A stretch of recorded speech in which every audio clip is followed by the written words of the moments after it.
You're listening to Pole Parlour, a fun, inspiring podcast for all those bewitched by pole dance. Each week, your Madam Crimson Minxxx has candid conversation with unique, engaging individuals from within and around the pole dance community.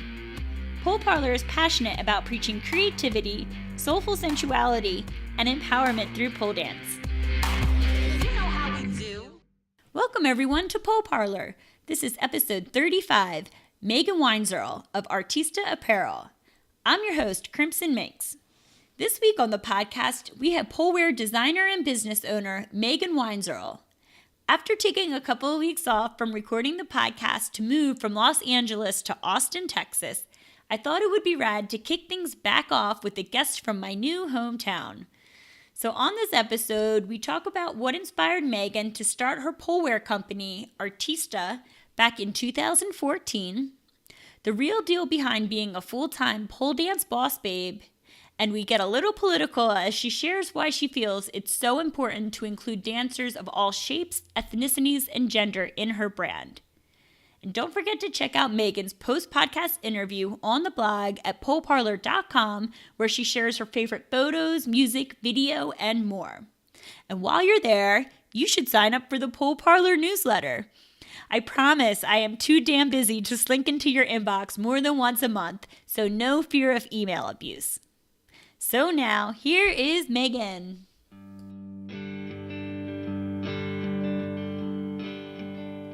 Well, my little brother's raising hell, living down in Texas.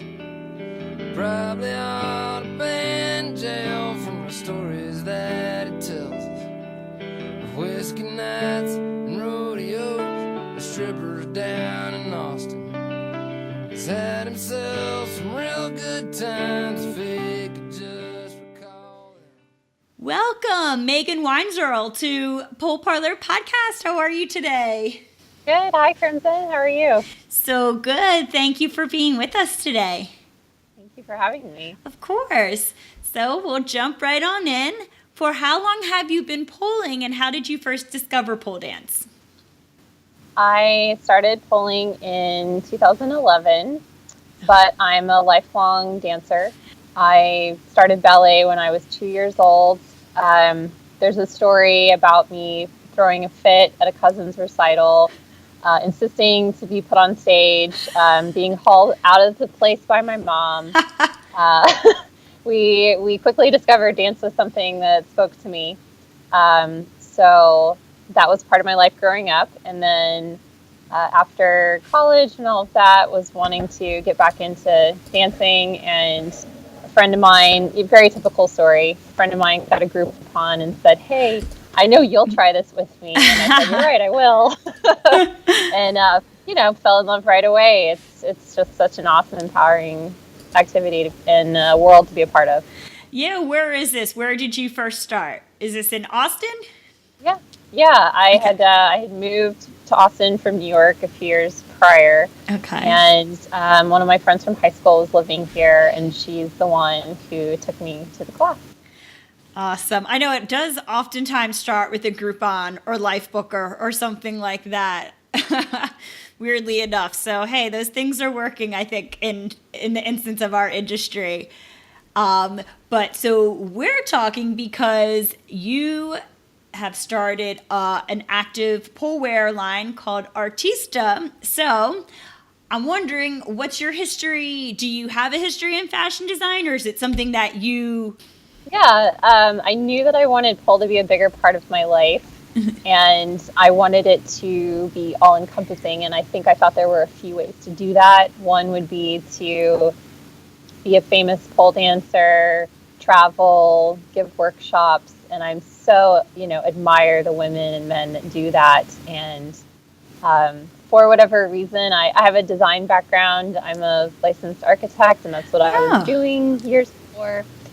And design is part of my calling as well as dance. So this spoke to me. I've also always wanted to have my own business, and very entrepreneurial spirited, very bad at probably being an employee. So I know the feeling. Oh, and so what year did you start Artista? Well, the idea came in 2013. There was not a lot of activity, I would say. I didn't really get off the ground until 2014. And I have actually only been full-time in this venture for a year and a half. So the summer of 2015 is when I moved the business out of my house, when I, for real, quit my other job, and it's been only this. So this is your full-time gig, and you have an out-of-home, where if anyone who's watching the video right now, you have an amazing setup behind you. So Thanks. Yeah. Okay, so it's still, it's been about a year and a half full-time. Yeah.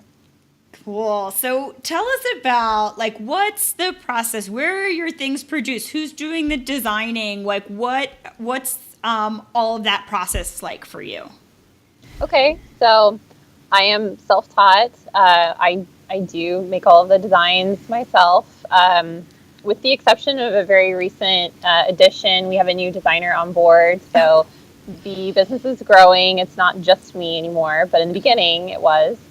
And I do have a funny story if you want to hear it. Yes, please. So I don't have a fashion design background. I knew a little bit about sewing. My mother and grandmother sewed beautifully when I was a kid. I was probably a little too impatient to take the time to learn. I knew some of the basics, but not really.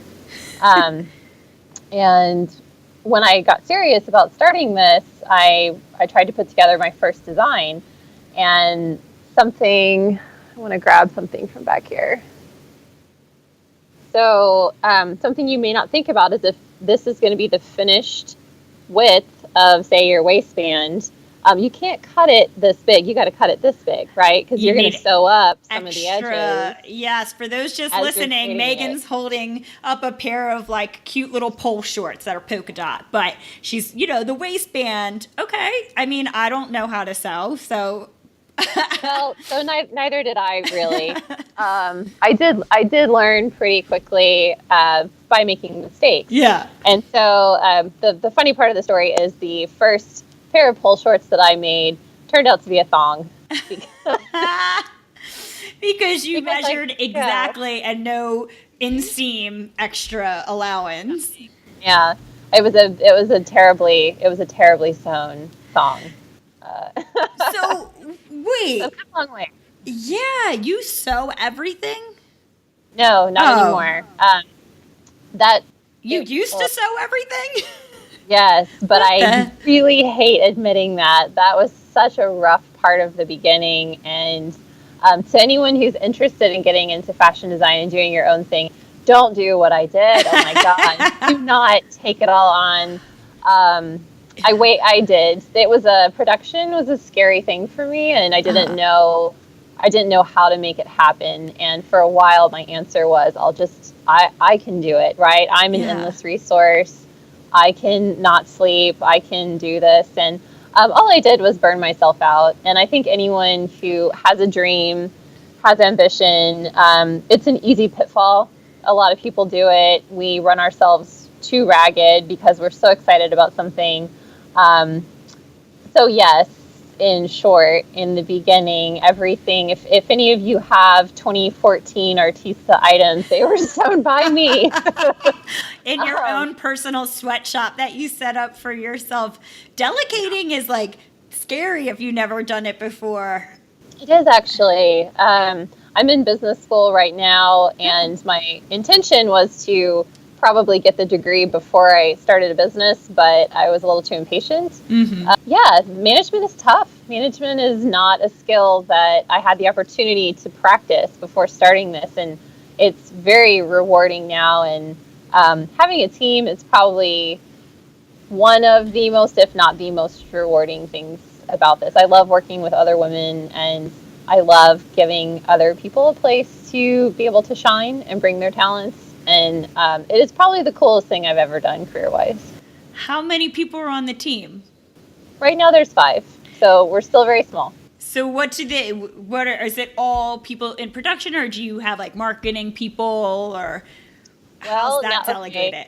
So I guess the team is a little bigger than what I just said. The in-house physical team is 5. That is manufacturing and design. So we have a designer as well. Oh, cool. And I still design things too. There's 2 new top styles coming out for Black Friday. One of them is mine, and the other one is my new designer's top. So really exciting. Yeah. But yes, actually, I didn't think of that. We have a larger network. I do have a social media manager. I do have other support that is, external. Yeah, it took a couple years to get there, which totally makes sense, but it's like you grew organically, so. And so what inspires your designs? Is it like, okay, when you originally started, you just wanted more variety, or like, what kind of, and what like limitation, things like that for pole? And then also like, what is just the overarching ethos of your brand? Like, I feel like you have a larger vision that then maybe boils down to the design and informs it. So let's start with that. What's like your brand vision of Artista? The earlier question about wanting to see other things on the market, or yeah. So I did start pulling in 2011. Back then, there was very little on the market. I think almost nothing. And I do remember going to like exotic clothing stores to try and find stuff. I think I also wore some volleyball shorts or whatever bikini bottoms. Yeah, not a lot available. And that has changed a lot, which is awesome. I mean, there's probably a plethora of pole brands now. And I think I kind of am in between. I wasn't the first one, and I'm not, I was a couple years ago. Yes. But at the time, so 2011, at that time, I couldn't find anything to fit me, and I'm not a plus size, but I'm also not a size 0. And I remember going to like the exotic stores and barely or not at all fitting into the large or the extra large, and thinking like, what the hell, man? Seriously, there's nothing makes you feel worse about yourself than going to, like, I used to go to those on Hollywood Boulevard all the time, and I'd be like, this large is like a baby small. I don't understand. Right. There's a different sizing chart for exotic dancers, I guess. Yeah. But the next thought that came right after that, the what the hell thought, was, what does anyone do who's a larger size than me? And at the time, I was probably like a size 6. Oh, geez. And I just remember thinking, like, where do people find clothes? How does anyone make this work? And I started researching. I went to Pole Expo for the first time in 2013, I think. Oh, wow. I started talking to friends. And a lot of my initial founding principles comes from conversations that I had with other women. So I wanted to hear what people wanted. I felt that was extremely valuable. And while, this stuff represents my style for sure, like I like the, I don't know what you would call it. I feel like we're the classy brand, or we're like the pretty and, like I'm this sweet, cutesy kind of. Yeah. For those. Yeah. Like, if you haven't seen it, what's your website real quick? So people are like listening, they can like scroll on it on their phone. Sure. It's long. It's Artista, which is artist with an A. So artistaactivewear.com. Yeah. And so I would describe it as, it's less sporty, but more like sweet, girly, like you have like the sweetheart necklines. It's definitely not like trashy or overly trendy or anything like that. And like, I love myself some trendy or some trashy. There's totally a good market for that. And I love a trashy piece from time to time. Yeah. Look at me, come on. Like I'm wearing a sport coat, so I'm definitely not going to embody the rocker chick very well. It's just not me. It's perfect for competition pieces. It's like got style. It's stylistic, but it's covered. It covers. So thank you. Well, that was important. PSO for a long time did have the gluteal fold rule, and they've kind of become the large national competition in pole. So that was a huge requirement from a lot of my clients, is that it needed to cover things and be secure. So obviously that's a basic requirement of pole clothes. But the sizing, I think, was unique at the time. I was unaware of any other brands, not to say that they weren't out there, that were doing such a range of sizes. And I was proud to offer that. Pole is an amazing industry to be a part of. It's a lot of people find themselves in the sport. A lot of people find their voices, find their sexuality, find their power. And part of that is accepting your body and is accepting you the way you are, and then feeling beautiful too, and feeling good in the clothes that you wear. And I was very, very happy to take that on, and to realize that it really was important to me. It was important to me personally, and then I realized it was important to be able to give that to other women as well. Yeah, you go up to XXX and down to extra small, right? Mm-hmm. That's a pretty broad range there. It's a total of 7 sizes, and if you equate that to dress sizes, it is from about a 000 to a 20/22 in U.S. Women's clothing sizes. Yeah. And we also have a smaller offering for men, and my men's stuff runs from small through extra large. Yeah, that was on my list of things to talk to you about, because I noticed when I look at your offerings, and also when I look in your advertising, if I look on your social media, if I look at who models your clothes on the site, it seems like diversity is a really important issue to you. And I respect your brand highly because of that. You have men and women, you have, and you just don't offer the larger sizes. You have models as the larger sizes as well, and you celebrate that. You have people of different colors and cultures, all as a part of your brand, and it seems like diversity is just really important to you. Yeah. Yeah, no, you got that right. I nailed it. Do you feel, because for those who don't watch this and haven't figured it out yet, I'm a white woman, but sometimes I get sick of the skinny white chick thing everywhere, and that can happen in polls sometimes. So I feel like being able to celebrate and recognize that that's not the only people who are successful in this activity is like a super important it's a super important thing for businesses to take on, as well as media and things like that. So how do you choose the brand, like performances and things like that you associate with, and the models you associate that with? So I'll say a couple of things about this. The first is that everyone, no matter who you are, can identify with experiencing insecurities, mm-hmm. and can identify with feeling like an outsider. It's something that everyone, unfortunately, probably has the opportunity to experience, mm-hmm. and I'm no different. And it is important to provide a platform for all voices to be heard, and for everyone to be of value. And I think that I figured that out when I started choosing to value myself. And I know that sounds a little like emotional or not at all, whatever. But I do credit pole as part of that journey. So it is only natural that my pole-based company would embody that vision.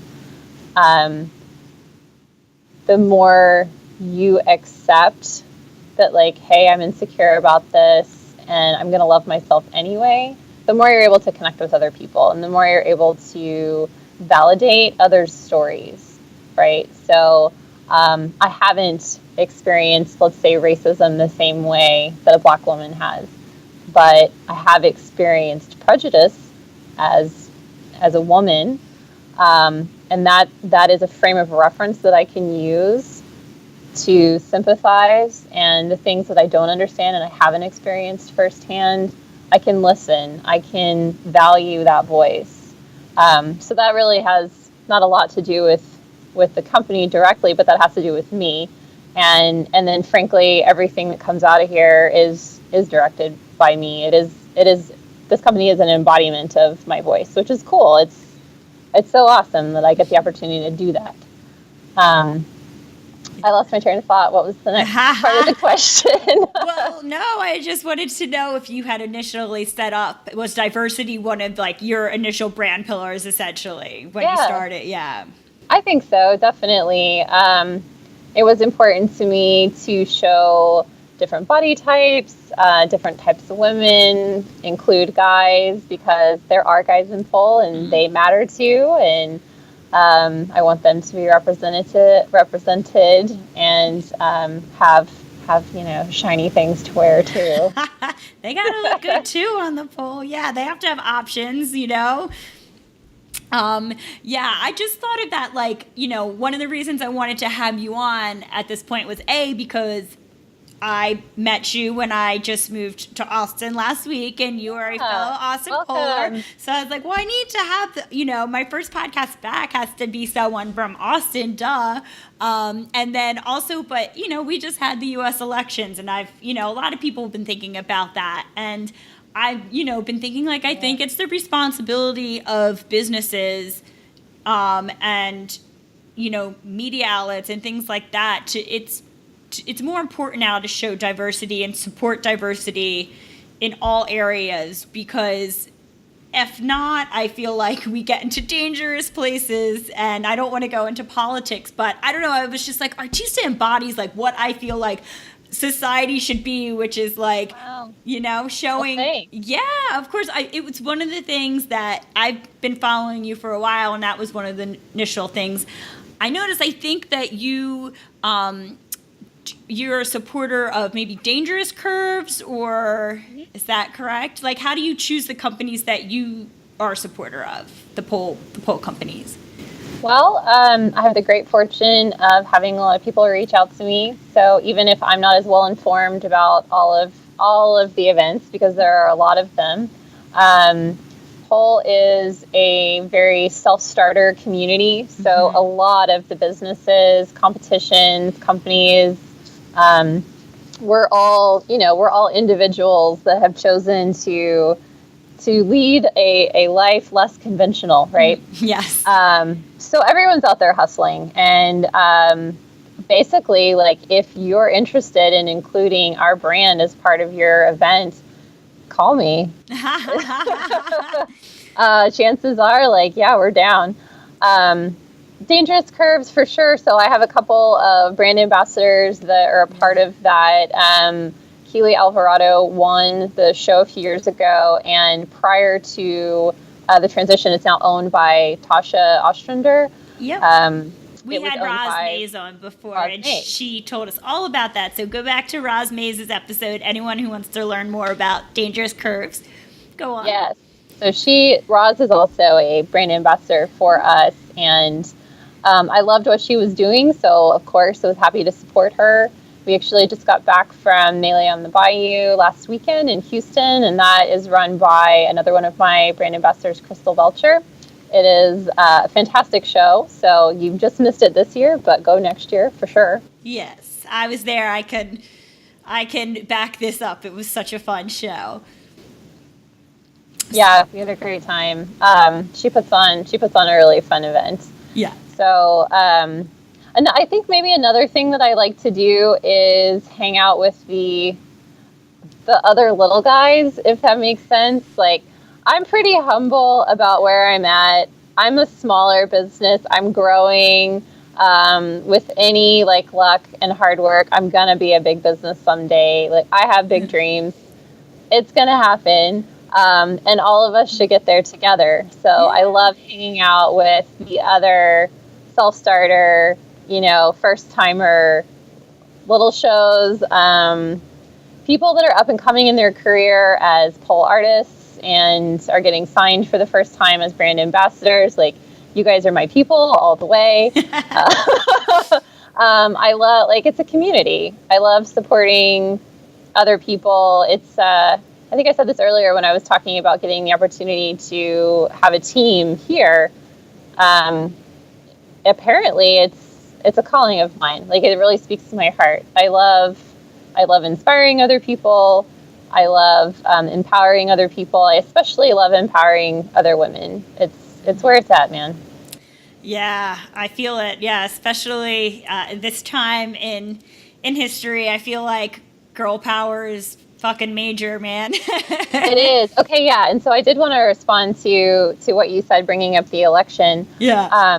Yeah, absolutely. It's important to continue to be vigilant, to be active with your voice.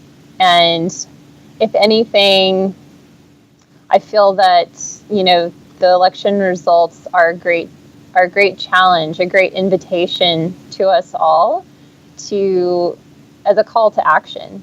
I think that I'm a Hillary supporter. I definitely banked on her winning. I was one of the many people that thought, surely there's no way. So now that I don't have another woman in place to do the job and allow me to be lazy, it's my job to be more active and to get more involved probably in politics, get more involved in local community. I'm growing up. I'm an adult. We're all growing up. We all need to look out for one another. It's not every man for himself, and that attitude is never going to fix things. Definitely, this is a call to action. It's not. I think it's not what a lot of people wanted, but it's an opportunity for us. Yeah, I mean, it's happened. It is what it is. How are we going to react now? I mean, obviously, everyone mourn in their own time for those who are mourning. And I've been on social media for the past, week and a half or however long it's been. And, it's no secret that a majority of the pole community is liberal. And it's because we're women and that we're disgusted by the fact that someone shows such blatant disrespect for females. Again, if you're a Trump supporter and you have your own reasons, you have your own reasons. But if I've learned... And that's fine, too. Yeah. And so... But, me thinking like, well, shit, like exactly what you said. Like, we can't put all of, our responsibility into one person. So it's like, I've been thinking like, man, community is so damn important. Like, especially amongst women, like we need a community where we're empowered, where we're honored, where women of all sizes and, ages and, colors and economic backgrounds can be included and celebrated and have an opportunity for success. And I've just been thinking of pole as like a microcosm of all. Like, we need to build this up because you know what? Like, I think my pole sisters and my pole brothers who I know support pole sisters, like, take shit a way lot less than maybe someone who doesn't have that type of support or empowerment in their life. So like micro communities like our own are freaking important, and celebrating diversity within it is super important, especially when we have, we're going to have a president who in the past has valued women on what they look like. And, as women, we need to rise up above that. And, we don't need to depend on our president to support that. We can support that on our own. Well, I have two things I want to ping off of that. Yeah. One is I choose to remain in denial and hope for the best. Hope that the things that he did say during his campaign were tactics to win votes. I don't know if that's true, but I'm going to remain hopeful on that. And the other thing I wanted to talk about was the pole community. So think about me as an example, I guess, someone who doesn't really have a business background or even a fashion background, but just an intense desire. And think about the value of the community, what I was given. I don't know that I would have been able to do this same thing, say, in the yoga community, just because it is huge. It is already There's a lot, well, there's a lot of yoga pants out there. I do have some yoga clothes, but I think that choosing this industry, it was natural as well as intentional. And this is such a fantastic place to get your start. I want to encourage anyone else who has a business dream, lean in on this community. Like my first customers were all my friends. Yeah. My first customers were 90% of them were probably out of Austin, and then I got a little foothold in Dallas, and then I went to Pole Expo with my stuff for the first time. And community is what makes things possible for others. We support each other, whether it's just simple emotional support, like, hey, I'm really excited for you, you can do this, whether it's financial support, yes, I would love to buy your clothes. And the inclusiveness that exists in our community has been what I've been able to fall back on in times when I have really thought, like, shit, what did I get myself into? Or like when I'm having a bad day or a bad month or whatever, having something as small as someone telling you that they like what you're doing, they're excited for you, they can't wait to see you at this event, like, man, that just turns your whole day around. Yeah. And there's a lot of that exists in Pole. So contribute and take advantage of that too. Yeah, and I mean, you're supporting small business, which is just good for, economically, and just because I feel like we're turning into that type of society where maybe like corporations that maybe supported our parents' generation aren't going to support our generation. So it's great to be able to support smaller businesses who are, working on their own. And you're right, the pole community is so like still punk rock right now, like DIY. There's no just like huge money being thrown at us, and it's not oversaturated like yoga yet. So, and if, as more businesses emerge, more awareness of pole.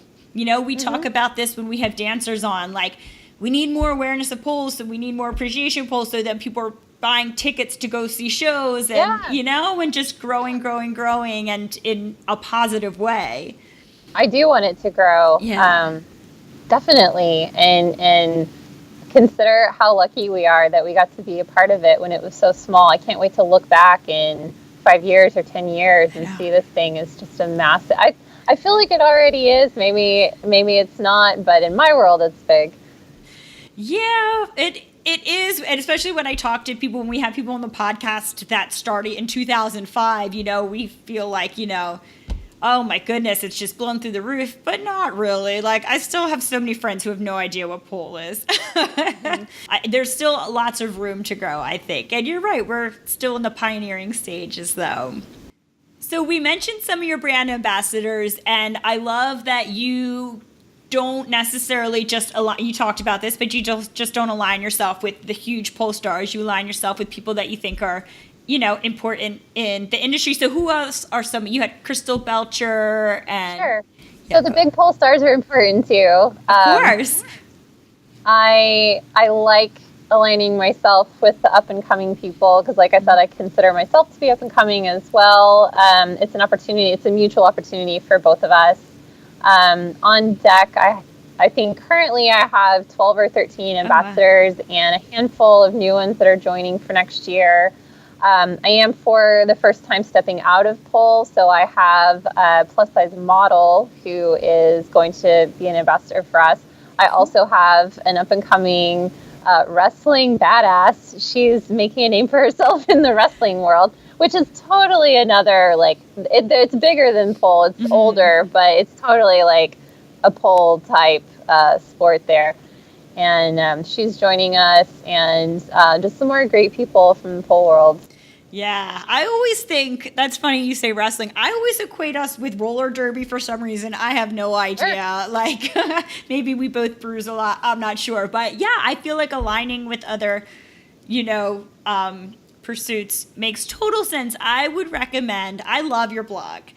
and your Oh, thank site. you. And I recommend people, because you just did an interview with this wrestler, so I recommend people Yeah. going and checking out your blog on your website, because you give space to your ambassadors to, to speak and for us to learn about different people. So It is my goal to reach out to other areas. I mean, it's great. It's great it makes great business sense because it's a larger market, right? If we're adding other markets.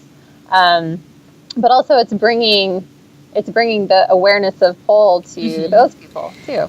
super true. Yeah, I was wondering because I noticed you had yoga pants and streetwear and things like that available. Would you say the percentage is of your sales that is pole versus not pole? Just, very rough. And then you kind of answered my next question. So you see value in expanding outside of pole just to make a more activewear type of line. That's for business. Well, I think that the majority of what we sell is still pole wear, Okay. and I think that is intentional and guided by us because I still do all pole events, right? Mm-hmm. So we travel as a vendor to a number of events and locations throughout the year, and to date, I've only really tested a couple of events outside of this market. So while our sales are primarily pole, I think that's also still on me because that's where we market. Gotcha. Okay. So, we were talking before about encouraging people to, if they have business sensibilities and want to start something pole related, to just fucking give it a go, give it a try. Probably don't leave your full-time job right away, but, maybe, maybe follow that vision. So let's talk about what is the reality of being full-time businesswoman in pole. What's your travel schedule like? Are you selling mostly online or in person? What kind of events are you going to? Let's hear the reality of it. So I have a funny quote. The reality of being in business for yourself is that, let's see, how does it go? An entrepreneur is the only person who will quit a 40-hour work week so that they can work 80. Yeah. It's extremely accessible to me. My shop is intentionally close to my home. So I'm here in the mornings. I get here fairly early in the morning. I stay until about 5 or 6. I go home for a few hours, go to the gym. I come back, and I'm here normally until midnight or 1 o'clock. And it's not every day, but man, I get anyone who gets into a routine, it gets a little bit addictive. And I do love seeing things happening here. And it's hard to not I'm just going to go back for a few hours. Or I can't tell you how many times I said, I've left something there. I'm just going to go back and pick it up. And 4 hours later, it's I really need to go home. What are you doing? You're working on oh man. So the website, marketing, frankly, anything from real business to cleaning up around here. Yeah. Anything. I'm the marketer, I'm the janitor, I'm everything. Because I can't help it. I want to, That's cool. You better love it if you're doing it 80 hours a week, Sure. As far as traveling, we've been traveling a lot this year. I have the great fortune of having my brand ambassadors spread out throughout the United States. So in many cases, either only I will travel, myself and another person, or a few times this year I didn't travel at all. And I can count on those people to kind of lend support depending on what area of the country we're going to be in. Oh, wow. And I would I'm trying to figure out how to justify international travel for next year. Yes. It's so expensive, but I'm we really need to get our clothes into wherever I feel like going. Paris. It needs to be in Paris. There's a huge market Prague. in Paris. You should probably go to Prague. Yeah. Yeah. Do you find that you really do have to go to the events to get, is it worth it for the brand awareness going to all these events and conferences? It's starting, yeah, I'm sorry. I cut you. No. It's starting to be bigger than me, but for a long time I do. I think it was really important because nobody has the love and deep conviction for your creations as much as you do, right? Mm-hmm. No one is going to love them and promote them as much as me. Now, I'm so lucky. I do feel like that's changing. I do have people who are genuinely excited. Again, it's like all the ground up self-starter, individual businesswomen. They get it. They embrace the idea. They're excited. They want to be a part of it. So things are definitely changing. I absolutely have people that I can count on, that I trust, that do amazing by me, do great by the brand. So I do have that option now. However, I love it, and once I get out there and I start talking about it, it's like a momentum building thing. And I really can't shut up. So I know you said we only had an hour. You're going to have you to have just... as long as you want. Don't worry. So it sounds like that the event traveling is a necessity. Sometimes it's not always you. But do you think that, we don't need to like talk money, but like online or events? What do you think is a majority of you get a majority of your income? I think it is I am not looking at numbers right now, but I think it is a very healthy mix of the two. Okay. I will 50-50. say that, so I'll do really well at events. However, it costs a lot of money to go to events. Yeah. So I don't know. I mean, online is absolutely going to be more profitable because what are you doing? You're sitting in the same location and just shipping things out. However, in order to get people aware of the brand and actually to your website, you have no choice. You've got to get out there. You've got to let people know that you're there. And I do stuff like definitely do social media marketing and all of that. But nothing is, I think for clothing especially, nothing is as satisfying as seeing it in person. Yeah, people want to try it on. People want to, and then once they know, okay, I'm a size medium, then they can just reorder from your website. But and you have really nice photography on your site and stuff, so I'm sure that helps. Yeah, very creative. Like what you mentioned it just briefly now, but let's a little bit more biz questions. Like what's your social media kind of like? Is that is there like a strategy that you have, or that do you find like the blog is really effective, or you kind of like over the blog and more into Instagram, or like what do you find works for you? I'll be very, very honest. Yeah. I'm a big picture person. Okay. I am terrible at research and analytics because I don't feel like it. So I do have someone else who looks at those things. Oh, cool. and helps me. From an intuition feels perspective. I think we do well on Instagram. I do have an analytics program that shows me how often the blog is viewed, and the blogs actually have been great. Oh, and, cool. I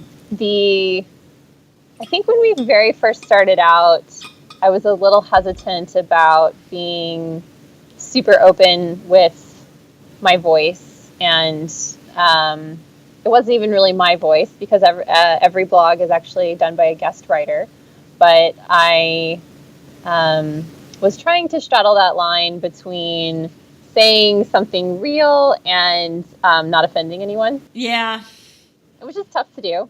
Oh, yeah. We just talked politics. We totally just crossed that line. So Right. So I would say the more, and I know this, and everybody knows this, but sometimes you have to relearn it. The more real you can be, the more honest you can be, that's what's going to connect with people.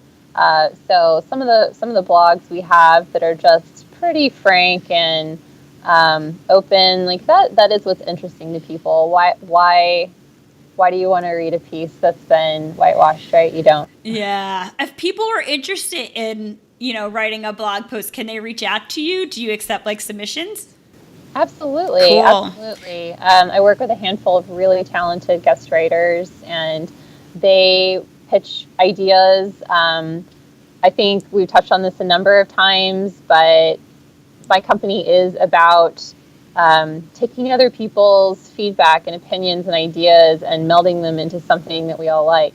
And the same is true of the blog. So what is the trajectory then of Artista moving forward? Like you said, you mentioned already before that you want to grow it big, you want to be a bigger business, and that you're exploring other activities like wrestling and streetwear yoga, but what else do you have? So streetwear, yoga, wrestling, pole, that's all the client end of the business, right? Yeah. If we're talking internally about where we're going, this company is unique. It is definitely, if you were going to go into the athletic wear market and do it right and make a good profit, you wouldn't do it the way I've been doing it. You'd probably contract with a factory overseas and get 1,000 things made at a time, and that was never within my capability. Those aren't the kind of funds that I started with, and also it's not the vision that I had. So I like to think that I'm growing a very unique culture here, something that I'm really proud of, something that I probably missed in my first career professional life. It's a place where it's a creative space for sure. It's all U.S. manufactured and made, which I think people know. You're a job creator. Cool. Yeah, I like that. Important. I like that title. Yeah, a job creator made in the USA. That's important. I really love the opportunity to grow other people's ambitions and designs and be a part of their careers too. So absolutely, I want the business to grow because I want more opportunity for my people and for myself. And I love what I do. I love what we do. So refreshing. That's not a very specific trajectory, but definitely onwards and upwards is. We didn't need numbers and charts. We just, how you responded was perfect. And seeing like what drives you is super cool. So. Thank you. Yeah. Okay, so going into the second part of this interview, the standard questions I ask everyone. First is, who is your pole crush? Well, since last Saturday, I was at Melee on the Bayou, and I saw Carmine Black do about the goddamn sexiest routine I've ever seen in my life. It was a piece of artwork. It was freaking beautiful. I totally girl crushed on her afterward. I walked up to her and I was like, "Oh my god, that was so awesome! Can we be friends on Instagram?" And she was like, "Yes, we can. Calm down." She was a very sweet person and just amazing on stage. So she just won the Dance Filth, the first Dance Filthy US. And do you know who else competed in that thing? I mean, that was some stiff competition, for sure. Carmine was the second guest on the podcast. So if anyone is newer to listening to the podcast, go back. Episode number 2, we talked to Carmine Black. And yeah, she, it was very crushworthy. And I love you. It's like everyone I talk to, it's either like, it's Felix Kane, and I've had that crush on her since 2006, or it's like, well, my crush this week is, because every week really? It's like someone new and juicy coming on, and it's true, my crush changes like weekly as well. There are so many people out there to love, and so many different types of performance. So I'm definitely one of the ones that, yeah, I crush on a lot of different people, for sure. Yeah, Carmine's a good one. And so how would you like to see the pole community evolve over the next 5 years? Well, guys, I think we're doing a lot of things right, and I'm honored to be a part of it. And I'm by no means one of the originals, right? I've been here for 5 years now. So I'm honored to even be asked that question. I would like to see the pole community continue to grow. I feel that growth is going to add to our success. It's going to add to the financial success for everyone who's out there hustling, busting a move, teaching, vending, workshops, events. It can only get better for us. I think we're really unique, and so maybe the only other thing is let's protect the things that we care about as we grow, right? We can be big without being corporate. Yeah. I hope. Yeah. Yeah, I agree, without selling out to the devil or anything like that. We can, stay positive. It's good. And no one's put it like that before. I really like it. Thank you. Sure. And I support that. And so do you have anything coming up that you'd like to share with the audience? Any place you'll be vending, or you said you have a couple new designs coming out for we do. Black Friday. Super exciting. So you caught me at a really great time. Today is November 16th. Black Friday is next week. Yeah. We're going to be having a super massive sale. I frankly don't even know what it's going to be yet. I just know everything's going to be discounted. And in addition to that, I have a ton of new styles that are finally being posted onto the website. They've been in development for a while, and 2 new top styles. One of the main pieces of feedback that I get from women at events is a lot of people would like to see the molded cups in the actual tops. Oh, yeah. So we have 2 new tops that now have that. Oh, nice. So it's a combination sports bra, actual bra, I guess.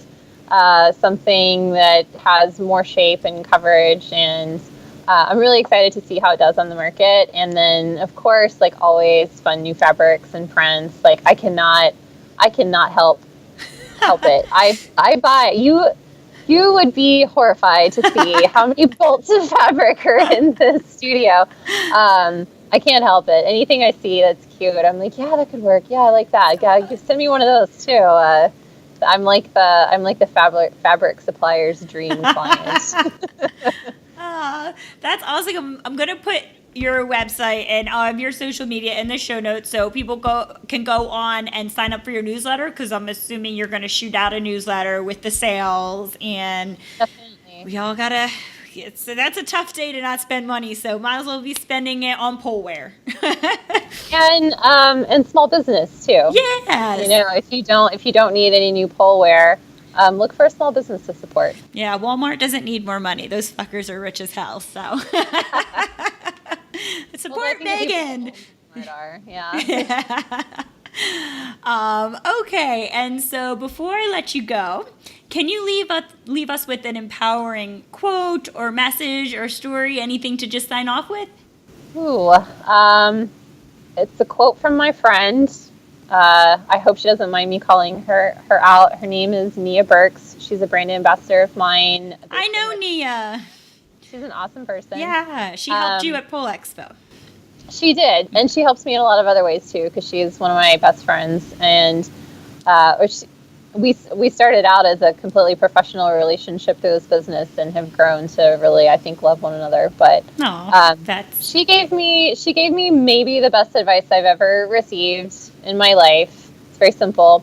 It is do the scary thing. Do the big scary thing. That's my message to people today.